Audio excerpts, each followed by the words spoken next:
Coming up next on The Health Hustle. If I make my goal to, above all, to be the very best or to deliver the very best care for my patient, or if you're a personal trainer, the very best results for your client that they can reproduce, it means all the other stuff is going to fall into place, because the best message for a patient is going to be one they can understand, they can remember, they can apply, and it works.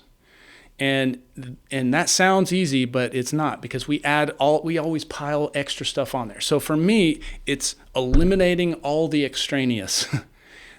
So simplifying things. Steve Jobs said, simplicity is the ultimate sophistication.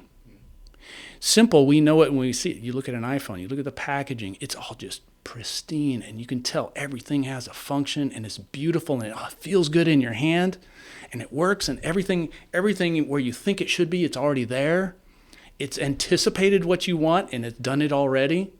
That's what we're going for. And reaching that standard it looks easy when it's done, but the path that it had to take to get there is arduous. Hey folks, and welcome to the Health Hustle of Austin, Texas. On this show, we uncover the big ideas from your fellow health and fitness entrepreneurs in the Austin, Texas area about how they built their business and the lessons they learned along the way. What's up, y'all? I'm your host, Corey Hibbin. On this episode, I had a chance to sit down with Dr. Daniel Bockmann of Austin Spine and Sport. Dr. Bockmann has a YouTube channel that is called Dr. Dan Says. He's been practicing for 22 years, but has switched to cash-based only 3 years ago, and says it was one of the best decisions he's ever made. He also specializes in treating beach volleyball athletes. I can promise you, he is not your average chiro, especially since his patient visit time is less than 2 visits per patient, which is unheard of, I feel like, in that industry. Some of the things that we get into on this episode are when he was first awakened to entrepreneurship as a young child, why business becomes an addiction, the power of reciprocity, getting fired from a toxic chiropractic clinic, why he moved to Austin, niche marketing, his biggest marketing mistake, how he was able to only work mornings now today, his obsessive personality, the uncertain future for us all, a rapid fire question round, and so much more. One last thing, if you're a health or fitness professional and you're having difficulties getting leads, I have a free 7-step process that walks you through how to convert your social media following to paying clients. You can find the link in the description of this episode. Without further ado, let's go. Dr. Daniel Bockmann, welcome to the show. How you doing, man? Hey, thanks, man. Good to be here. I'm excited. You have a long history of chiropractic work with a lot of experience and a lot of knowledge and a lot of insightful things that I think the audience is going to take away from the show. So I'm excited about this one. Cool, man. Yeah, I'm looking forward to sharing some down and dirty stuff from, how we got here. We're going to get it all, man. So I always start these shows off with kind of the beginning days of entrepreneurship for people. So you want to kind of give us a little bit of the backstory of like how you even got into entrepreneurship, or what your first experience was like that as a kid? Yeah, so basically I started pretty young. I don't know how I came across this, but and by the way, I was born in the 60s, so this was a long time ago. Some of these things don't exist today. In fact, I would be surprised if they do. I found out you could sell seeds for some company. I can't remember the name of the company.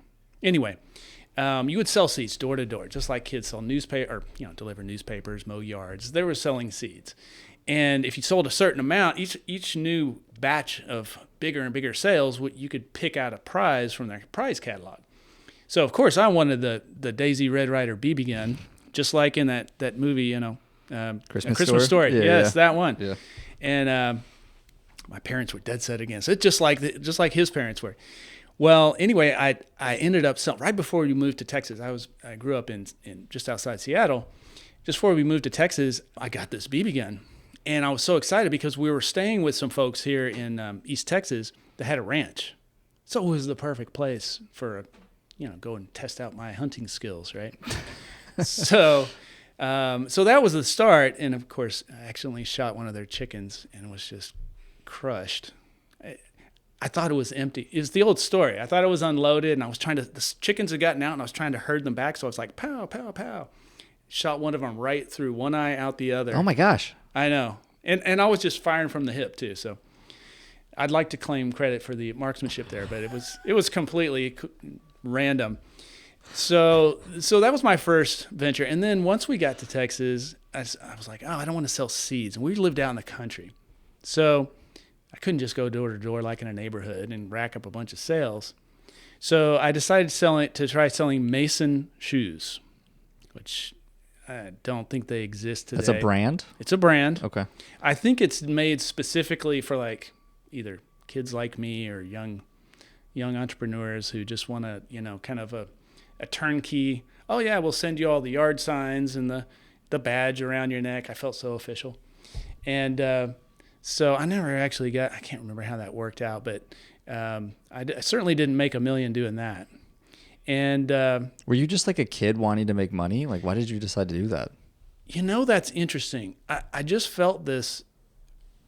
I don't know if I've looked that deeply into it. I definitely was just fascinated with owning a big company of some kind.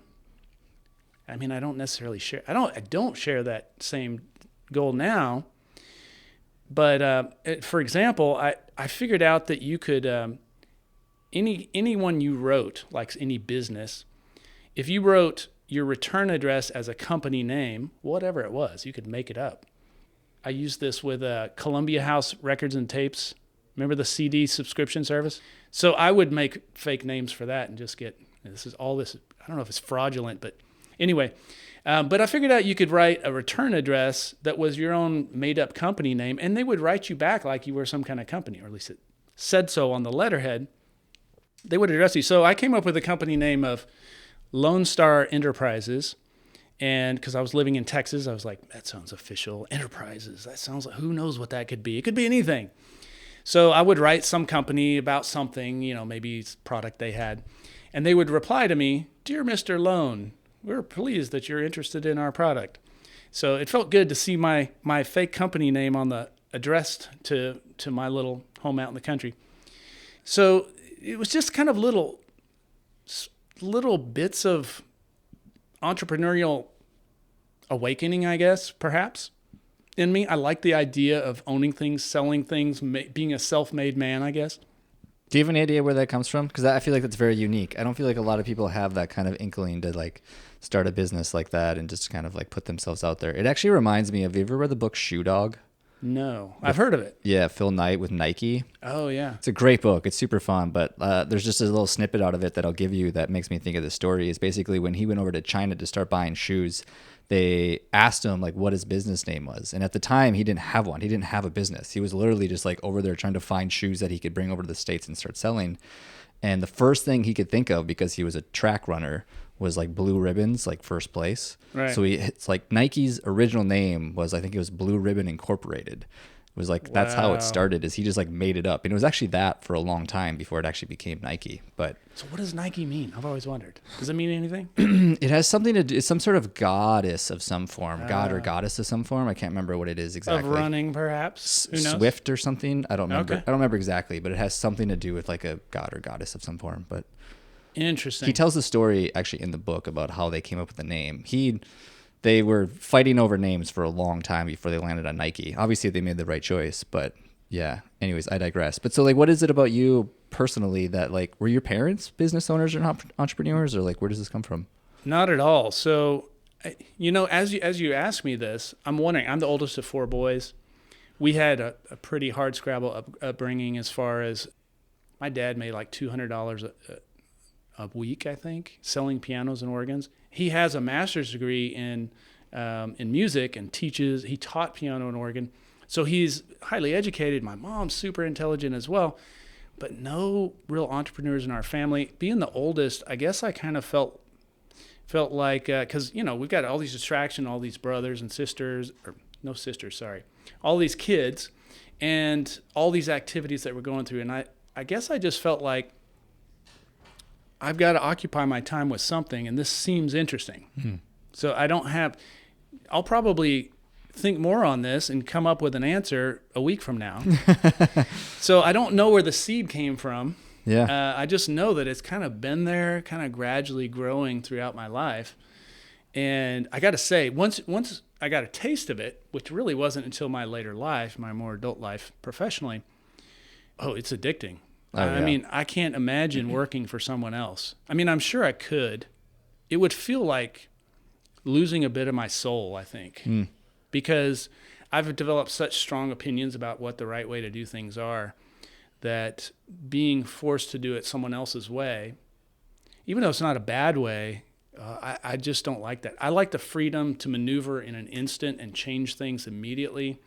I like the freedom to make my own schedule, make my own fortune, lose my own fortune. It's exhilarating and terrifying at the same time, of course, because you have all the responsibility as a business owner. Yeah. But I like that. I'm kind of I do like, I don't know if I call myself a thrill junkie or anything. I mean, I've skydived and bungee jumped and done crazy things, but what some people might think of as crazy.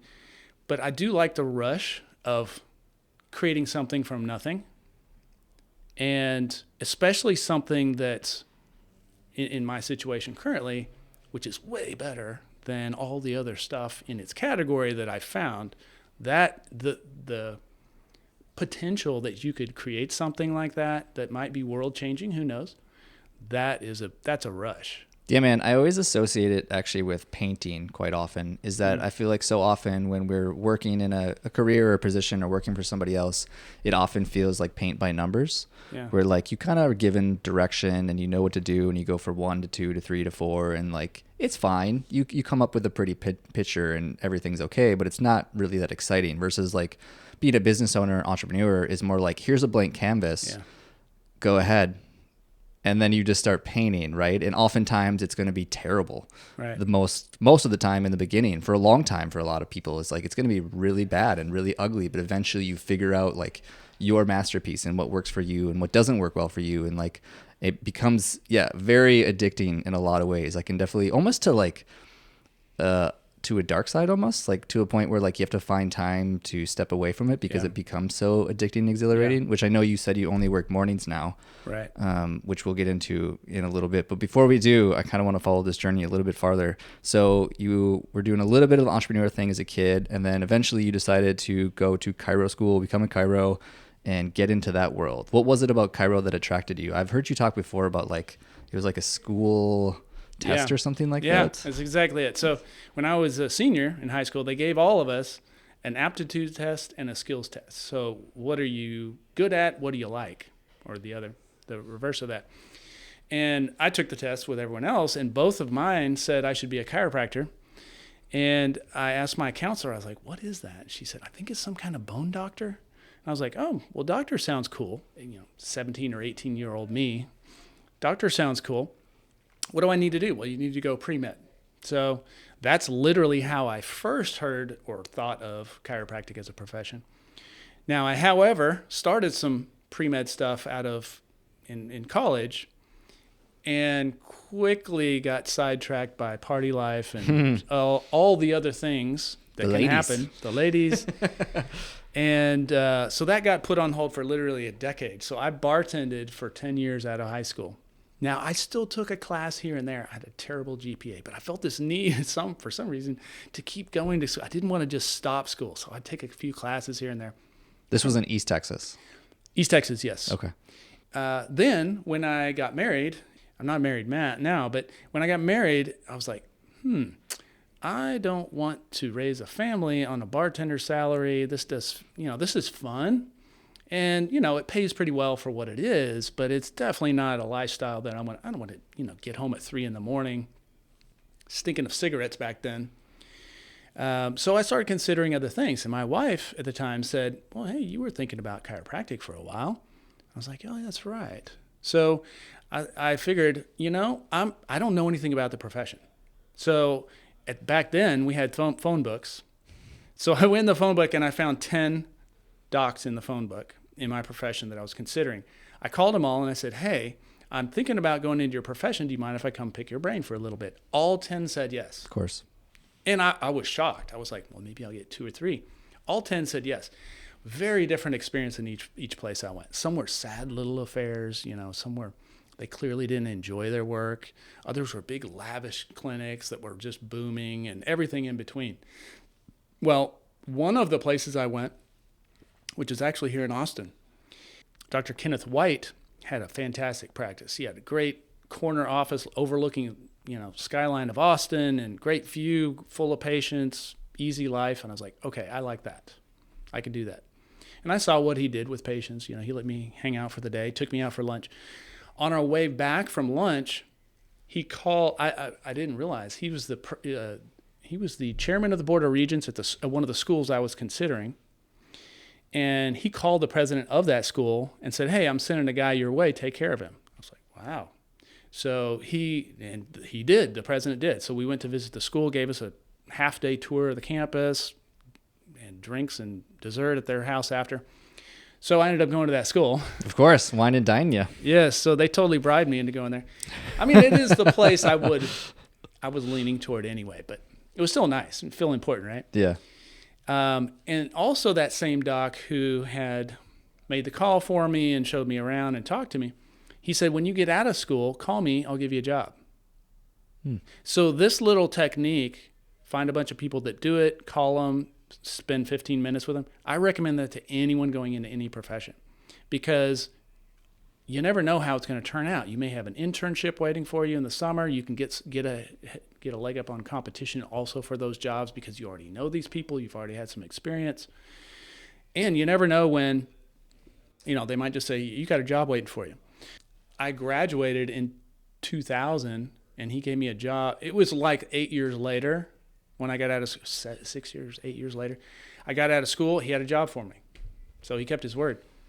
And that was actually super helpful. It's nice to have a job waiting for you. Right. Especially in my profession, which does not have hospitals waiting for you or, ortho clinics and stuff. There's just fewer options that way.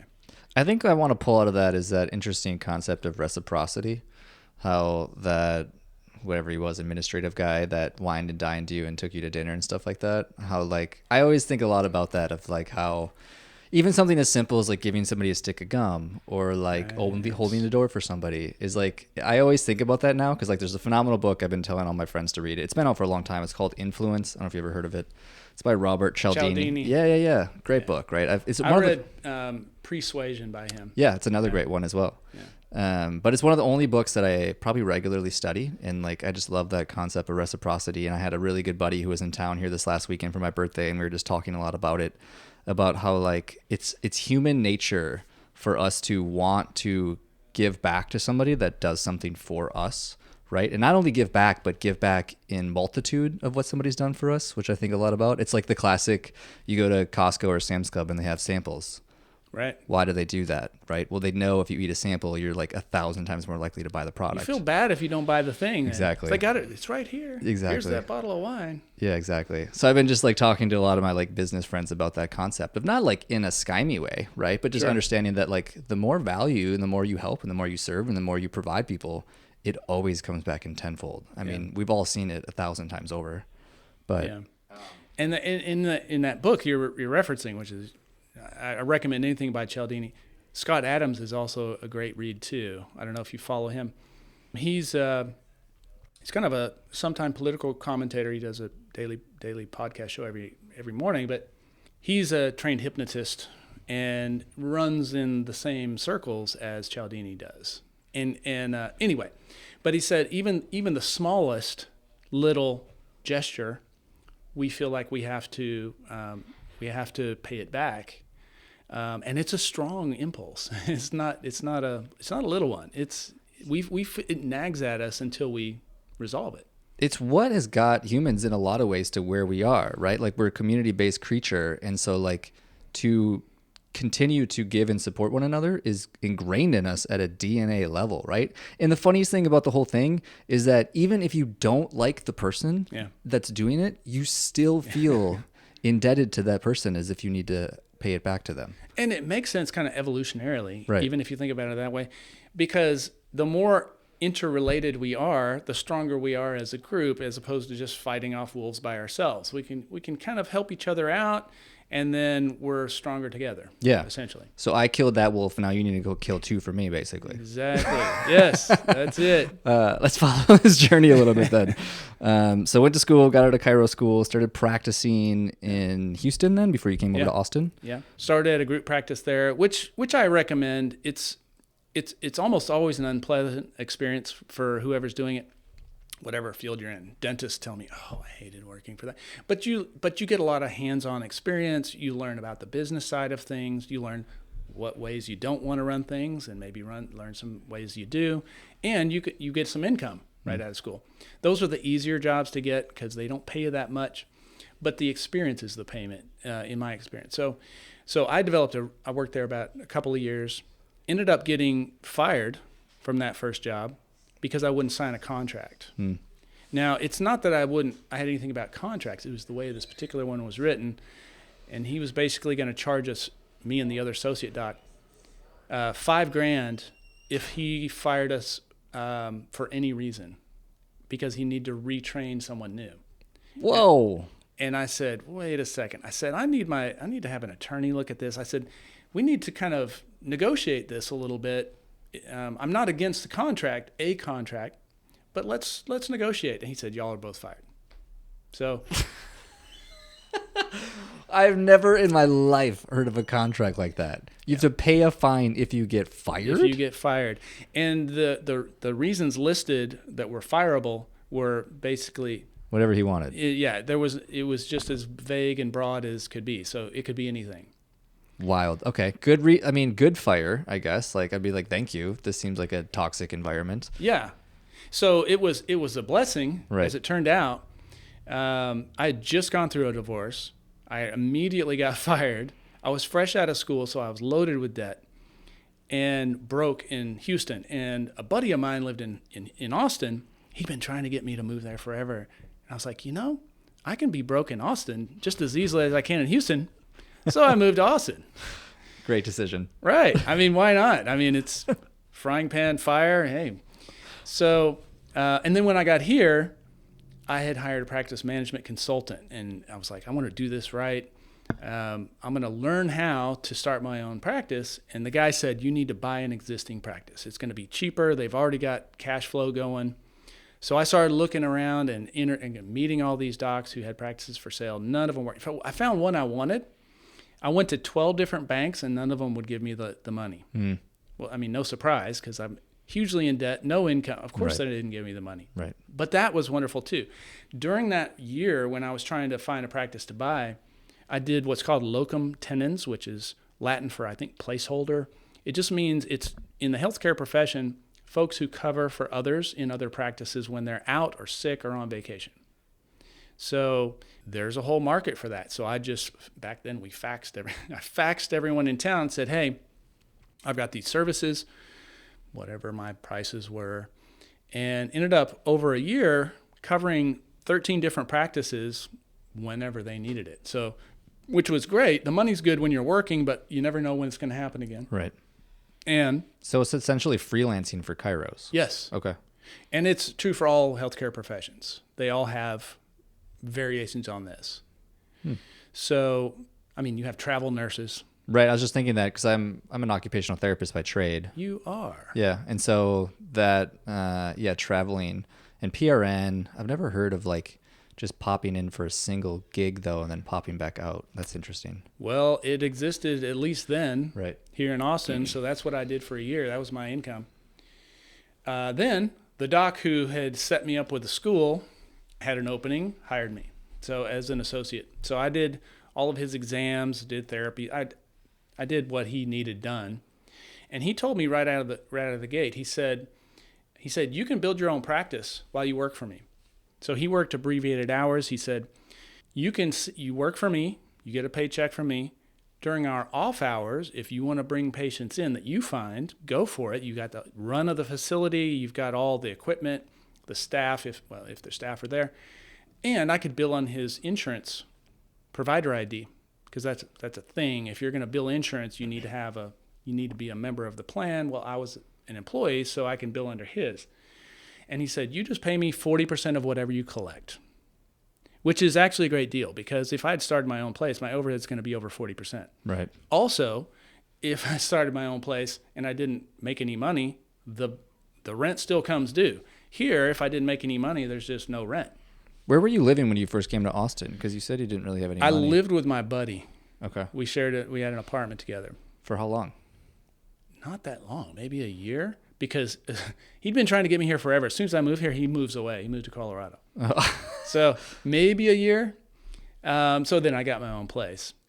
But so this actually worked very well. It let me. I experimented. Went and did some events, some running events, like some 5Ks and some who knows, soccer tournaments and stuff like that. I did some fun stuff and just did screenings, and it's a horrible way to get business, but it's the only thing I had at the time. And I would pick up a few patients here and there, and then they would tell people. And so that's how I kind of grew my practice on the side while working for this other doc. What's the best way to get business if that's the worst way? It's been so long since I've had to do any of that stuff. I don't really have a good answer. I don't have a good answer. I would say pick a niche that you yourself know about or are interested in. Maybe it's CrossFit. Maybe it's marathoning. Maybe it's tennis. Maybe it's rowing. For you, it's volleyball, right? It's beach volleyball for me.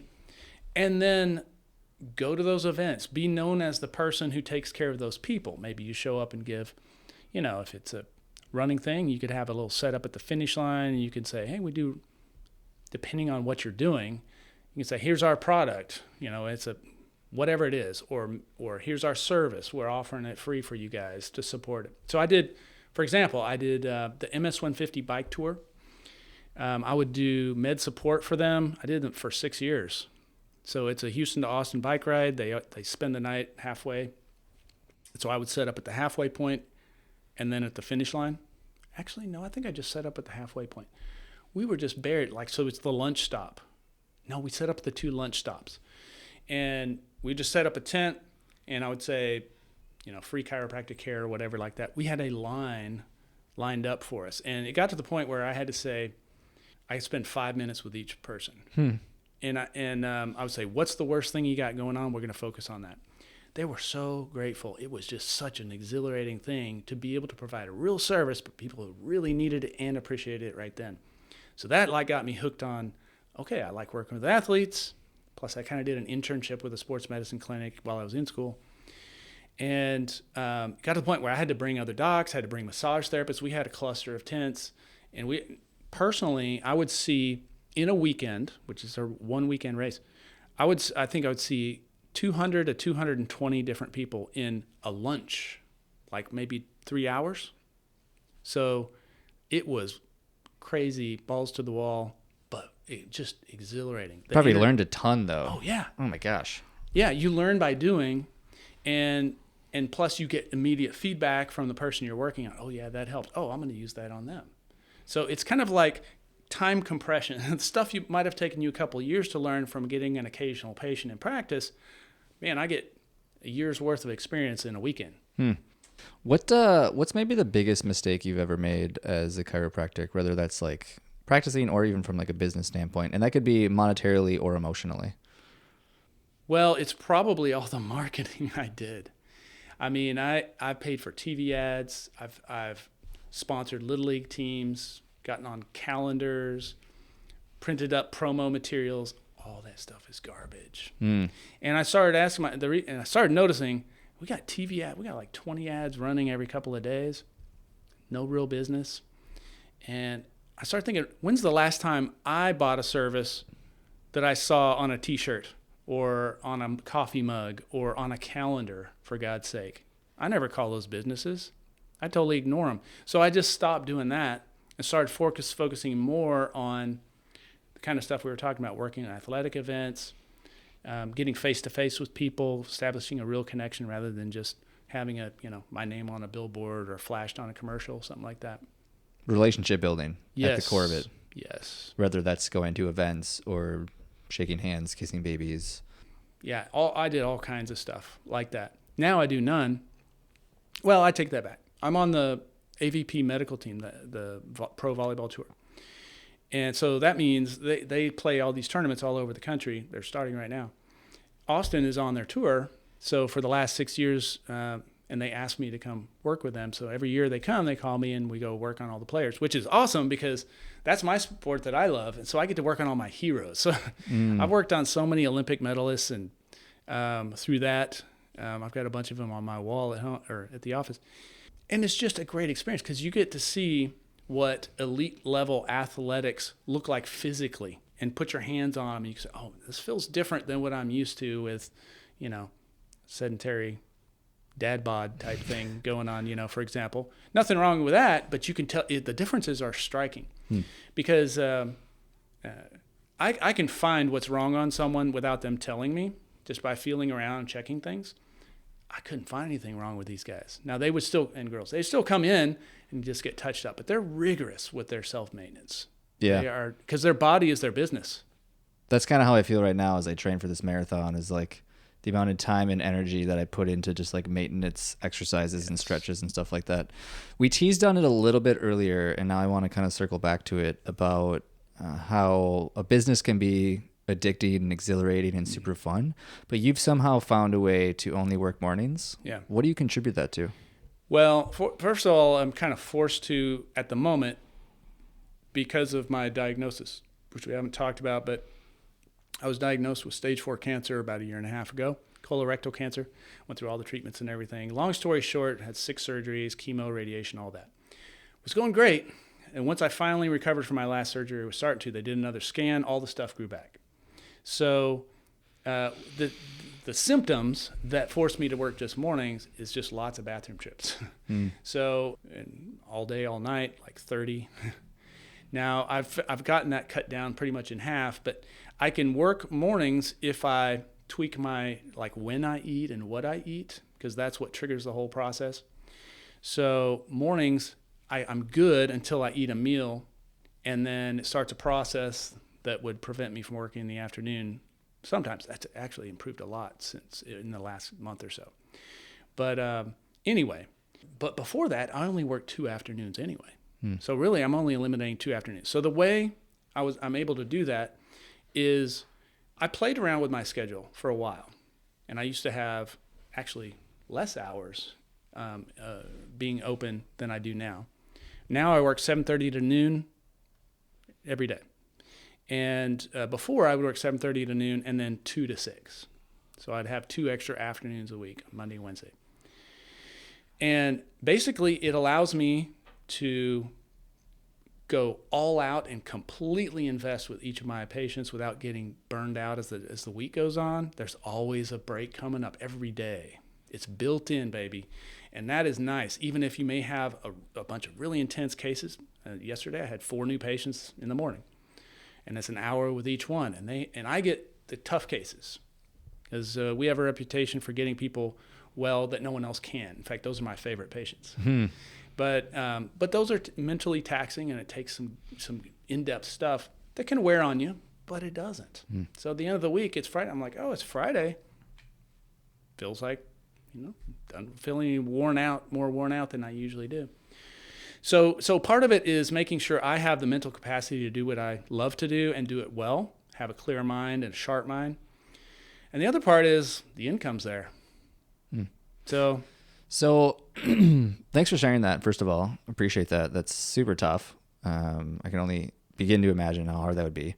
But so obviously a lot of it came from just a necessity out of like health reasons as well. But also too, I'd be curious as to like, so is it a matter of just kind of like setting those boundaries of like, I only treat during these times, in terms of like, because I could see how being forced in that situation, you can now see it from a benefit standpoint of just overall health and well-being. And I feel like anybody listening to the show could also benefit from that. And is it just a matter of just being hard about those boundaries or rules of like, listen, I see you now, I can't see you here, and like just putting boundaries around that? Is that the biggest thing? Yeah. And it's honestly, we get no pushback. So our turnaround's so fast. So that's the thing. If someone was coming in 12, 15, 20 times, they might say, oh man, you only work mornings? If they're only coming in 1.5 times, which is our average to see a patient before we release them, it's not that big a deal. I mean, they may only have to fiddle with their schedule twice. I respect that a lot, that you are able to get your patient visit time to that low, other than just obviously being a very skilled practitioner. If anybody was listening to the show and they wanted to go that route, like what would you recommend to them? If they wanted to create a practice that was super efficient and got like outstanding, like wow level results almost every time, basically I'm just obsessed with being the best at what I do in the world, essentially. To the point where I don't even relate to other chiropractors. I was telling you that earlier.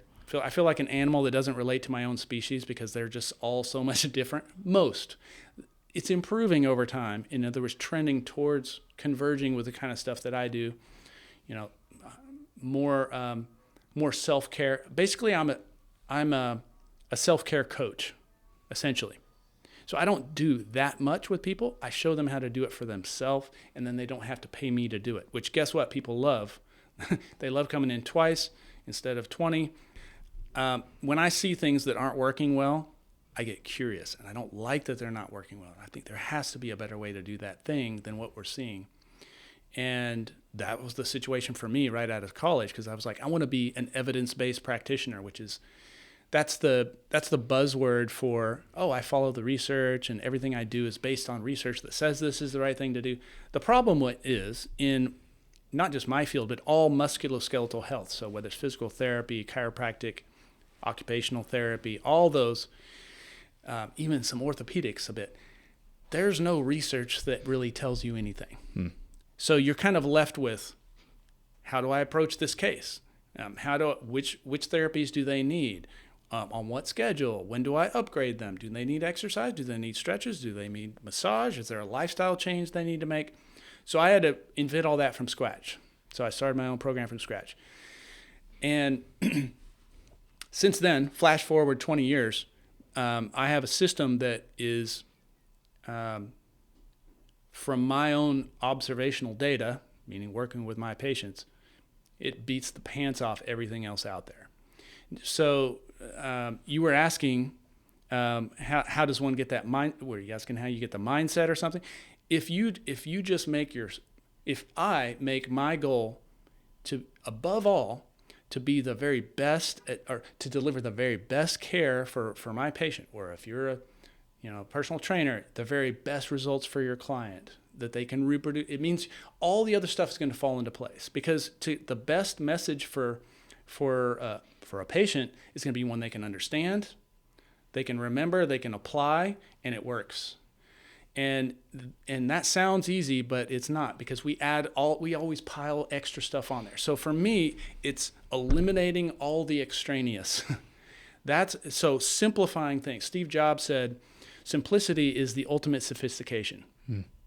Simple, we know it when we see it. You look at an iPhone, you look at the packaging, it's all just pristine, and you can tell everything has a function, and it's beautiful, and it feels good in your hand, and it works, and everything where you think it should be, it's already there.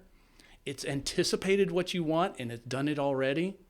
That's what we're going for. And reaching that standard it looks easy when it's done, but the path that it had to take to get there is arduous. Have you ever read the book Be So Good They Can Ignore You? No, but I've heard of it. It's on my reading list. Yeah, Cal Newport. It's a phenomenal book. It's hitting exactly home, but what you're talking about is literally, as the title implies, of like when you get so good at your craft that people want to talk about you. Yeah. Like that's literally the best place you could be. I'd be curious as to where that comes from for you. I had a guy on, Justin Mahaly, 2 or 3 episodes ago. Shout out to him. Awesome guy, super inspirational. I loved having him on the show. And we got into just like that topic of being a subject matter expert. Yeah. And he did the exact same thing in the realm of bodybuilding. That's his world. And that's where he's just like obsessed with like learning everything you can about like bodybuilding essentially. And he's competed at very high level. I'd be curious as where does that come from you? Have you always had an obsessive personality? It may be as I think about it, it may be just to fight my own imposter syndrome, which we all have, We present ourselves as an expert, as an occupational therapist, chiropractor, personal trainer, whatever. We're supposed to have the answers. We know we don't. And that's a battle going on in here. We have to act like we have to give plans. We have to prescribe things. We have to recommend things, even though we're really not sure. And the more uncertain we come across, the less credibility we're going to have with the person. So you get hit from both sides. Do I come across with fake confidence, or do I come across with very real uncertainty, and then they, maybe they're less likely to do what I tell them. Right. For me, getting to the bottom, figuring out how things work, how the human body works, at least on from a zoomed out level, a zoomed out perspective. That has ended up being the key for me. And I think that's a good place to start for anyone who's trying to get top in their field, whatever it is, whether it's healthcare or something else. Zoom out and just say, what's wrong with this picture? Do we see categories of issues that could be better? Start with categories. In the human body, I start with systems, muscle system and cartilage and tendon and nerves. So I don't care about cells. I care about big body systems. And I look at the system and I say, what does that system need? What is it missing? What could make it better? And for me, I figured out, flexibility, lack of flexibility is the single biggest cause for all body pain. That's my conclusion after 20 years. And the reason I think that is because, first of all, it's so common, and body pain is common. Knee, hip, back, whatever. But lack of flexibility by definition means your range of motion is limited. If it is, it means when you try to do something with good form, you can't, because your body won't bend. Good squat form, let's say. Right. We all know you don't do squats bent over. I mean, you can throw in a bad way, right? That will wear out your shoulder, as opposed to using all your moving parts. So if your moving parts don't have enough flexibility to do the thing safely, they're going to do it in a less safe way that can hurt.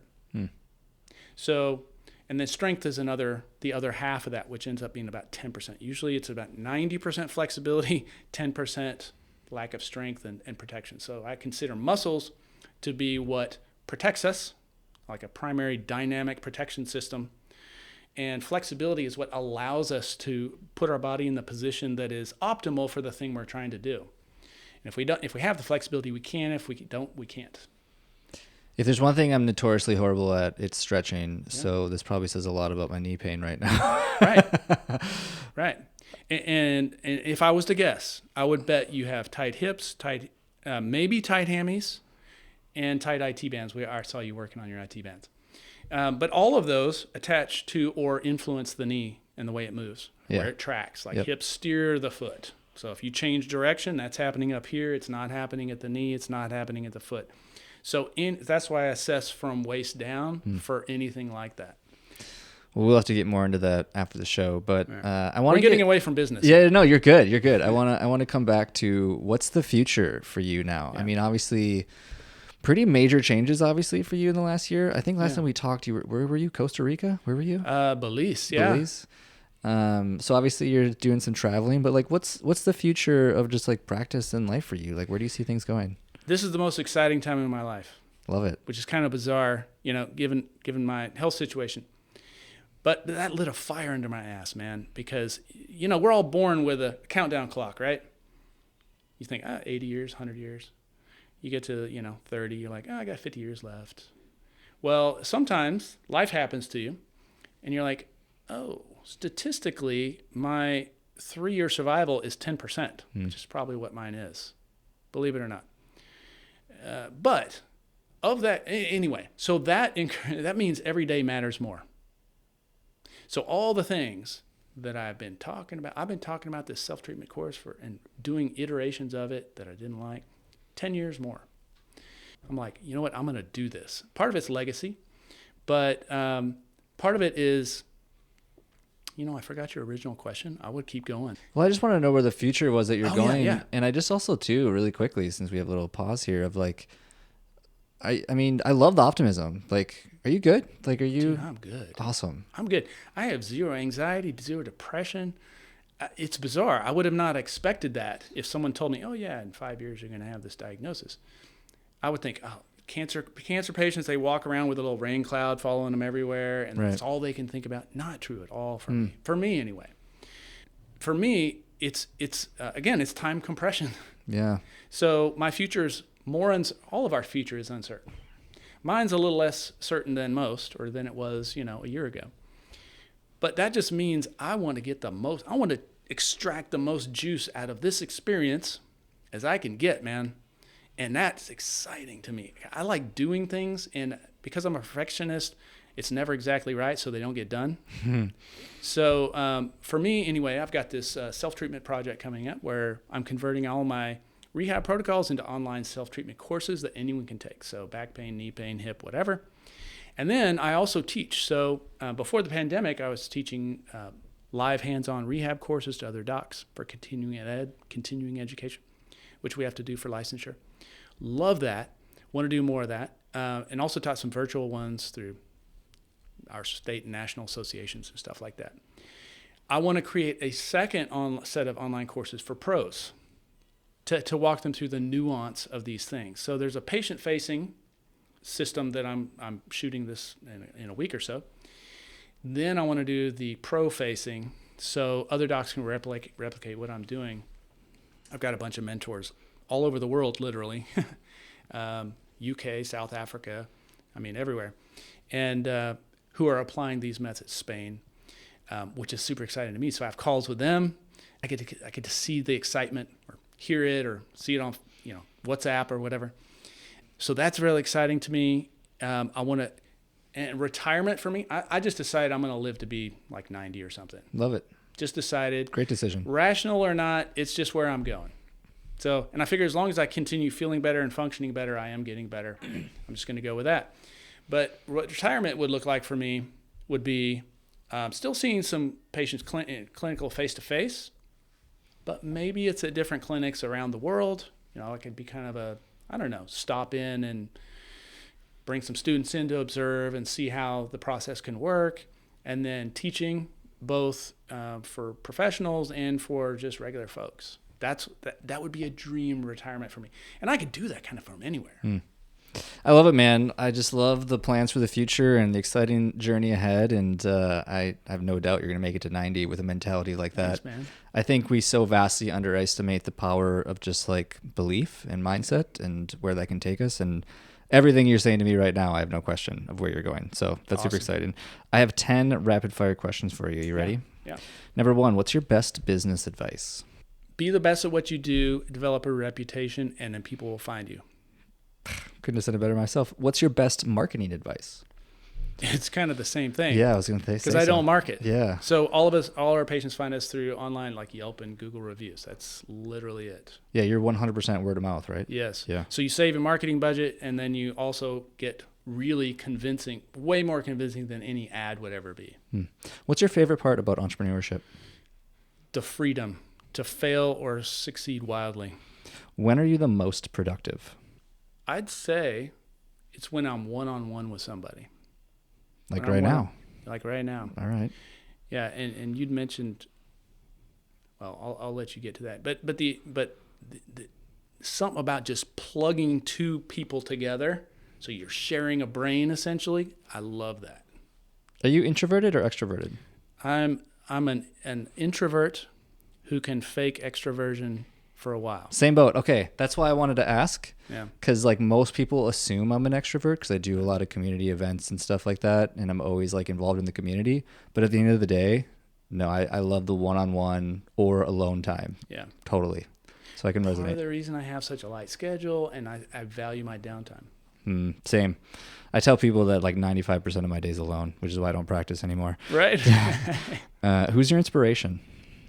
So, honestly, the first person who popped to my mind, and I cannot remember her name, it's people who have big hurdles or disabilities in their own life and who succeed. They're like, who cares about that? I saw a girl, it was going around on social media a while back. She's got one leg. She was born with one leg, and she was at a powerlifting turn or something like Oli lifting or something like that. And she was doing a snatch and clean, and she couldn't get it. She started crying. It's going to make me cry. And then she got it. So people like that. Just don't quit. Yeah. People who just say, damn the torpedoes and charge ahead anyway. You're not supposed to be able to do it. Nope, I don't care. I want to do that. I love that. For whatever reason, this reminds me of the story of Teddy Roosevelt. He's one of my favorite presidents of all time. And I remember hearing a story about him during, I think it was like the Spanish War or something, where they were supposed to charge up this hill and take the hill and it was going to win them the war.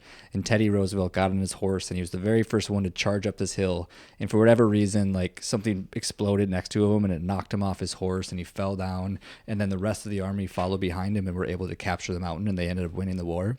And Teddy, after that moment, I remember he said that his only regret from that war was that he didn't have like some sort of scar that basically mangled him to remind him of just like going after what he wanted in that moment. And I just think that's so cool. He was expecting to pay for it. Oh, 100%. He was disappointed that it came too easy. 100%. Yeah. I love that. So you're a very open guy, so this one might be tough for you, but like tell me one secret about you or something that just like most people don't know about you. I would say I'm a late bloomer. So And yet it's over and over. Whatever the thing is, it seems like I'm doing. Like out of school, I was late on college. I didn't start. I didn't get licensed till I was like, basically get out of school till I was like 30 or something. So most people are doing that in their early 20s, getting out of college. So I take a longer path to get places, but I end up passing folks up along the way. I can actually relate to that one. I've always been pretty late bloomer as well in terms of school, college, all those things. Marathon. I'm 35 now, and this is going to be my first marathon. So all those things. I could totally agree. What would you change about yourself? I'd like to be more of a confronter. So that's my daily challenge to myself. Do the hard shit first. Eat the frog, as they say. Eat the frog. Yeah. What's one app or resource right now that you're using that's been helpful or useful? Twitter across the board. Just hands down. Here's why. First of all, it's a dumpster fire, but you can carve all that out. It's because it gives you just unparalleled resources, access to resources that nothing else does. So like I'm in conversations every day with the very best in my business in the world. I can have a conversation. I can message them and say, hey, what do you do in this situation? The guy who wrote the textbook I studied in school will answer me and tell me. I mean, it's just such a great way to share ideas, even though it doesn't always happen that way. But you can kind of curate your following and those you follow to where it's just amazingly effective and make great connections. Social media gets insane amount of bad rap, and people love to slam it and call it this demon and all those other things about it. But I've always said, man, that the accessibility of literally anybody to now is unbelievable. If you have the tenacity and the resourcefulness to want to find somebody and connect with somebody, you can do it today. Yep. There's not a planet or a person on this planet that you can't connect to in some way, shape, or form now. It's insane. I've never used Twitter though. That's like the one thing I don't use. I use LinkedIn a lot, but that's just I'd say be an observer for a while. That's what I did. When were you the happiest? Dude, I feel like it's right now. Love that. It's a great answer. Nothing cliche about that. Yeah. What's your favorite part about Austin? Ooh, there's so many. It's my favorite town in Texas for sure. Other than the people, because everybody says the people. I like that it's visually beautiful and it's varied terrain. I mean, it has mostly to do with nature. I mean, we've got lakes and rivers you can swim in. You've got trails you can hike on. The seasons, I mean, we have the broiling season. And then we've got the pretty nice season. We got a lot of good weather here. We got like 5 good months a year, man. Yeah. I mean, if you add them all up, it's in the 70s for 5 months, something 60s, 70s, 80s. The sunshine is the thing that catches me the most. I'm from Minnesota. We didn't get nearly as much sunshine there. So I say I'm solar powered. I have to have sun. Oh, yeah. Even like today, like going outside on a walk today, I was about 20% happier just knowing that the sunshine was out. Yes. Without question. So I have one last question. Before I ask that question, though, I just want to acknowledge you, man, for just like your honesty and openness and like sharing obviously a lot of challenges and continuing to pursue what you wanted, even though you're a late bloomer. And even though you decided to wait 10 years to really pursue this thing that you're obviously very passionate about as you've become very good at your craft. And the ability to see people for less than 2 visits is something to for sure be proud of. And I just want to acknowledge that. Thanks, man. I appreciate it. Yeah, for sure. Before I ask my last question, what's your plug? Where can people find you? Obviously, you're on Twitter, but... Yeah, on Twitter, at Dan Bockmann, DC. Okay. Bockmann is Bockmann. Online, or our clinic website is austinspineandsport.com. And if you're in the Austin area and need help, hey, we're here. And then I have a YouTube channel, and it's Dr. Dan Says. And I put lots of injury and recovery. They're all short clips, like 5 minutes. Injury and recovery advice, like should I stretch? If so, how long? Heat or ice? Or what the best running shoes are? That kind of stuff that are common questions. I try to post little videos for that. And my email, I'll give my email too. It's Dr. Dan, Dr. Dan, at austinspineandsport.com. Cool. We'll put that all in the show notes. Sweet. Last question for you. It's really just kind of your best piece of advice for other business owners. And I always pose it as like, if you were to go back to day one of your practice and you were talking rather to yourself or maybe somebody else in that position, what's maybe the best piece of advice that you could give to, even if it was like, we'll say a trainer or a business owner of any form, whether it's a gym or a coach or chiro or whatever it is, like what's maybe the best piece of advice you could give them? That's an easy one. It's ignore your own personal gain from the service or product you're giving. Focus only on what the very best thing for the person in front of you is. Whether it's if they're buying a car, ask them and process what they're telling you to give them your best recommend. Pretend it's your close family member. Treat them like a close family member. What would you want them to have to be as happy as they can be? If you make their goals your goals, everything else is going to sort itself out, man. Wasn't it Jim Rohn that said you can have everything you want if you help other people get what they want? Oh, I love that. Pretty sure it's Jim Rohn. Rohn. I have not heard that before. Yeah. Love that, man. Appreciate you being on the show. Yeah, thanks brother. Hey, friend, thanks for listening to the show. And if you have any feedback for me about the show or any other guests that you'd want to see in the show, definitely shoot me a message. I love engaging with my audience and figuring out how I can provide the best value possible to the people listening to this show. Before you go, I only have one ask of you, and that would be to check out my 3 Tips Tuesday newsletter. It's 3 marketing tips every Tuesday specifically for the health and fitness entrepreneur to help them attract new leads. If you press the link in the description, it'll take you directly to the archive of all my previous newsletters, and you can decide for yourself if it's something for you. If you end up finding it helpful, you can just sign up for the newsletter and you'll get it in your inbox every Tuesday. Thanks again, and keep hustling, my friends.